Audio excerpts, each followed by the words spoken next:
चियान विक्रम का स्पीच हो रहा है सोशल मीडिया पर वायरल, जहां चोल और इंडियन कल्चर की संस्कृति के बारे में स्पीच देते हुए नजर आए और इस स्पीच ने जीता है इंटरनेट का दिल। आप भी देखिए, वीडियो हो रही है वायरल। आखिर क्या कहा है चियान विक्रम ने? Everybody has interest. There will be people who like science, astronomy, geography, history. But I think the most important thing is history. As children, all of us have listened to stories of the past. Whether it's Chandamama, do you have Chandamama in Hindi? Yes, yes. Whatever. Amar Chitrakam. All those are stories we hear. We've been told stories about the past, about kings, about our. We've had such an illustrious past. Just a small thing that I want to bring to your notice. We all talk about the pyramids and how could they have possibly built it? How did they do it so many years ago? But do you know that in India we have so many temples, but the one with the highest Gopuram is there in Tanjavur, which is where the Chola dynasty had happened, and his role, Rajaraja Cholan, had built it. That particular temple has the highest Gopuram in the whole world.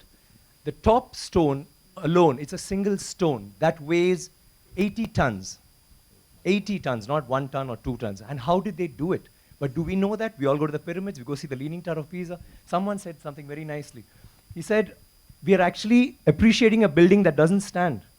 It's falling over and wow, let's take a picture, let's take a selfie, and we're getting excited. But we have temples today that stand and they didn't use plaster. Do you know that for this particular stone, they had to use a ramp, which was 6 kilometers long, which was pulled by bulls, elephants, and people. 6 kilometers long to get it up there, without any machinery, without any cranes, without anything. And they didn't have plaster. It's withstood 6 earthquakes. You know what happens when an earthquake comes? Without plaster. What they have done is they have an outer wall, then inside that they have a corridor of 6 feet, which is an open, just a corridor, and then they have another structure inside which goes all the way to the top, which is why they can withstand earthquakes, which is why they stood so long. So these are all things that we need to know about. This particular king has built 5,000 dams in his time, and he's made a water management ministry in that time. He's had elections for the village leaders. He's asked them to name cities after women. Why should it only be men? Why can't it be named after a queen?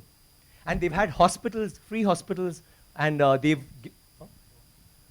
and he actually brought loans. I mean, he used to give loans. He used to help people get dignity, not just throw money around. So this is something that's so illustrious. And this happened in the 9th century. I'm sorry I'm taking so much time. No, it happened in the 9th century when the rest of the world, you talk about superpowers today, the 9th century all this happened when we had the biggest maritime naval thing in the world.